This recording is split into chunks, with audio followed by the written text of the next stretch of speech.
Hey, welcome back, friends. So if you guys have followed the channel for quite some time, you'll know that I've been in several different Ford power plants. So I've had a 3.5 EcoBoost, I've had a 6.2 liter gasser, I have the 6.7 Power Stroke, and I've actually had two 7.3 liter gassers.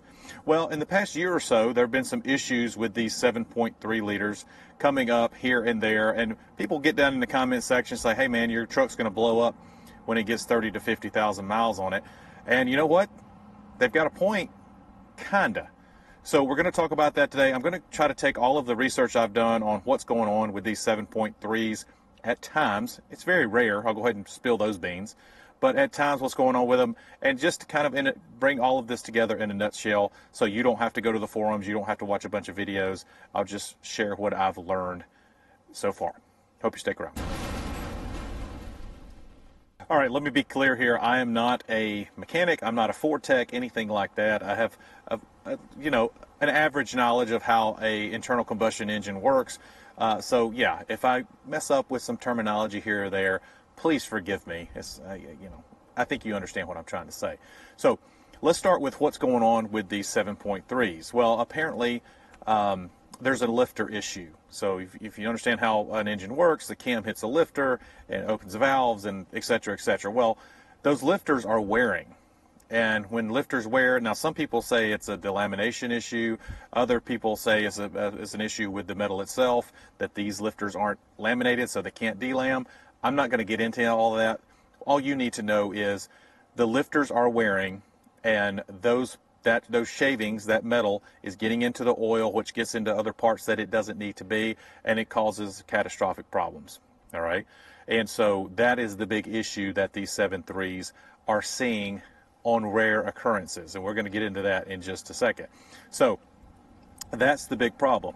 Here's what I found, the two things I found that seem to be consistent across the board if you do a lot of research, and that's the whole reason for this video, is to kind of bring all of this together in a nutshell. One, it seems that Ford received a bad batch of lifters. So if you remember, this 7.3 came out kind of during COVID, right? And supply chains were just a mess. You guys remember all that. I don't have to tell you that. And so I think they sourced some lifters from a supplier they generally don't purchase from. It's kind of like a backup supplier, right? And so they snagged some lifters from those guys. And yeah, apparently those lifters weren't up to spec completely. All right, I don't know what their testing processes look like, but it looks like that was a main issue. And it also looks like when those lifters were placed in cargo trucks, box trucks, and RVs, that was the main problem. So when that I guess the power plant was under extra stress or idling a lot, seems to be a consistent thing as well. When the truck is idling a good bit, they see more issues. You know, these apparently have a variable pressure oil pump in them, so when the 7.3 is not revved up, it has less oil pressure, and of course that causes problems with anything metal, right? And so yeah, that's where the issues are seen by and large, and it's still not terribly common. Let's be clear about that. Now, I've listened to some Ford techs, I've seen some Ford techs, I've heard some Ford techs in the forums. They're telling me, as far as these go in a regular truck just like mine, they're seeing no more or less issues than any other power plant out there. It's just an average, 1 out of 100 type situation that have any type of issues. All right, I'm not even talking about lifters. So yeah, it's not a widespread issue. In RVs, it's going to be a little bit more widespread. Box trucks, it's a little bit more widespread. And it looks like the reason is that bad batch of lifters and that variable pressure pump. And when it's placed in an RV, these lifters are placed in an RV or a box truck, that's when these issues start to occur. Now, Ford is supposedly, I haven't had this issue, of course. This is my second 7.3. I love this power plant. It's been great. But it's supposedly, if you do have an issue, Ford is replacing the entire motor, which they would probably need to. I mean, they're not being nice there. I think the motor would be ruined if this issue occurred to you. But yeah, I'm not worried about it. I'm not concerned about it. Even with the towing that we do, it doesn't seem to be a problem. I had over 30,000 miles on my last 7.3. No problems whatsoever.